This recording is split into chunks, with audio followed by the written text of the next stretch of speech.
Makanan khas Jawa Timur yang banyak digemari adalah bubur Madura. Cita rasa legit dan gurih jadi daya tarik. Lalu bagaimana proses panjang membuat olahan kuliner bubur Madura yang terdiri dari berbagai macam olahan bubur yang disajikan bersama ini? Ini dia.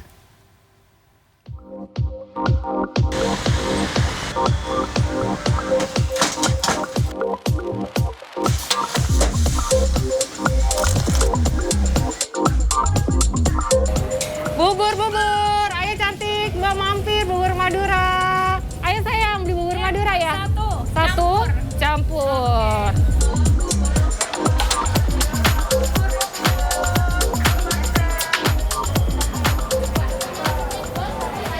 Nyaman ongku alias nikmat bener.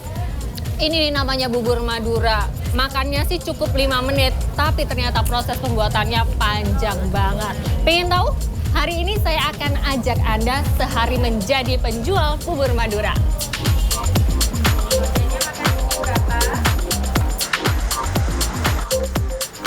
Banyak rupa bubur di Indonesia.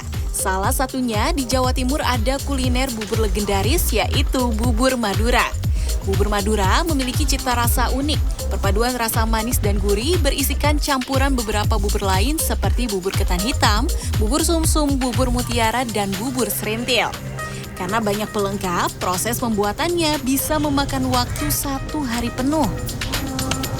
Kali ini saya mau mengajak Anda mengintip proses di balik manisnya bubur Madura produksi Bu Mariamah, salah satu penjual bubur Madura legendaris Surabaya sejak tahun 90-an. Sekitar pukul 5 pagi, dapur Bu Mariamah sudah mengepul sibuk untuk mengolah bubur Madura. Ini proses bikin bubur Madura. Ternyata gampang ya Bu ya? Gini doang kan?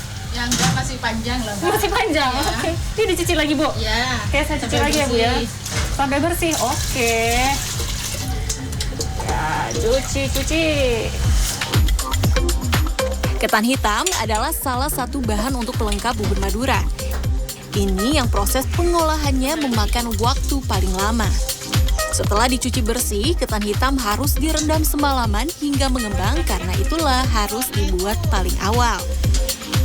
Jadi ini ada triknya supaya bubur ketan hitam ini nggak cair. Caranya pancinya harus direndam, harus dipanasin dulu nih ya. Baru setelah itu dipindahin.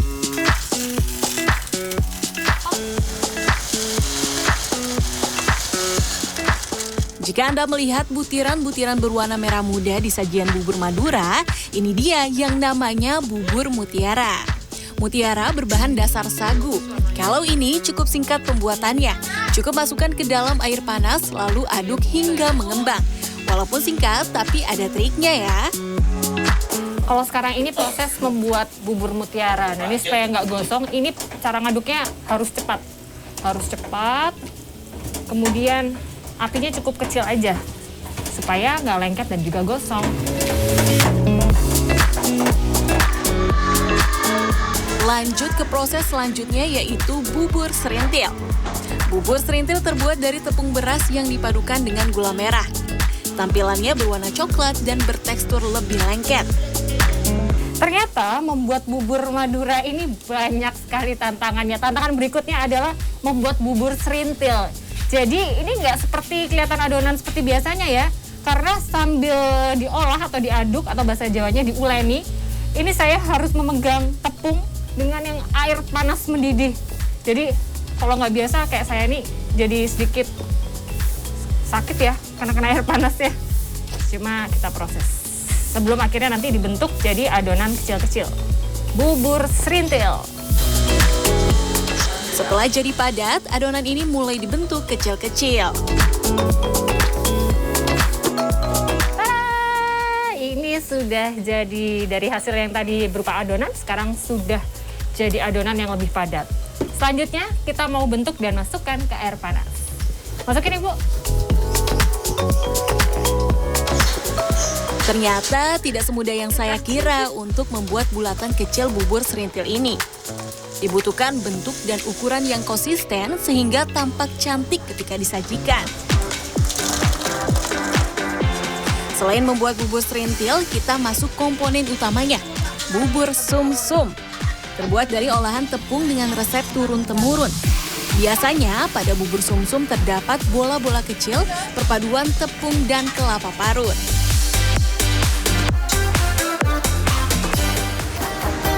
Ada yang unik dalam proses penjualan bubur Madura ini. Biasanya penjualan menggunakan sapaan sayang atau cantik kepada calon pembeli.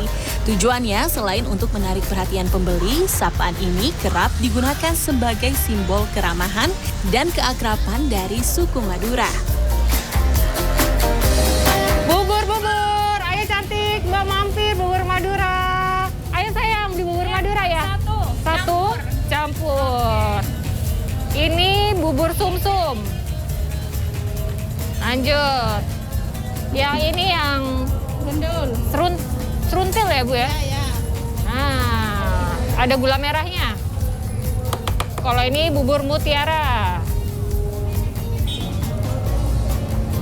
Oke.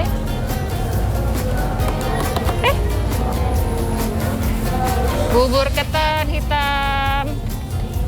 Terakhir santan. Terakhir santannya ya. Oke.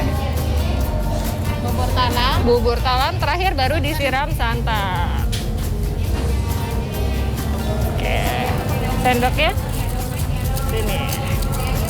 Silakan. Oh iya, ini tambahan gulanya ya. Bentar. Satu lagi ya Mbak ya. Bubur Madura ternyata cukup digemari oleh masyarakat loh. Cita rasa yang unik ternyata menjadi daya tarik tersendiri bagi pelanggannya. Iya, sering banget di sini itu salah satu langgananku. Soalnya kan sekarang nyari bubur Madura itu sangat jarang ya. Terus untuk rasanya itu manis ya untuk bubur Madura ini. Terus kalau di Pasar Atom ini bubur Maduranya itu untuk kebersihannya juga oke. Jadi nggak perlu takut-takut lagi untuk kebersihannya gitu sih. Jadi salah satu langganan. Sudah berjualan hingga 2 generasi, bubur Madura Bu Mariamah memiliki cukup banyak pelanggan. Bahkan dari luar daerah seperti Jakarta dan Bandung. Setiap hari ia mampu menjual 100 porsi bubur Madura. Satu porsi bubur Madura lengkap dijual dengan harga Rp10.000. Bu, ini saya taruh sini ya Bu ya. Bu, sebenarnya kalau Ibu jualan bubur Madura ini sudah dari berapa lama sih Bu? Mulai dari kecil sayang, mulai umur 12 tahun. 12 tahun? Ya. Oke. Sekarang sudah umur 47. Berarti ini dari awal memang sudah jualan di sini atau gimana Bu sebelumnya? Dari sini, dulunya keliling. Habis itu jualan di lantai 3. Dipindah di depannya Hartani. Dan toko emas itu habis ini terakhir pindah ke sini, nggak pindah-pindah. Semakin siang, pembeli bubur Madura semakin ramai. Biasanya sekitar pukul 4 sore, dagangan bubur Madura ini sudah ludes terjual. Kalau masih tersisa, biasanya Mariamah akan menyumbangkan sisa bubur Madura ke panti asuhan. Kia Clarissa, Didin Iswandani, Surabaya, Jawa Timur.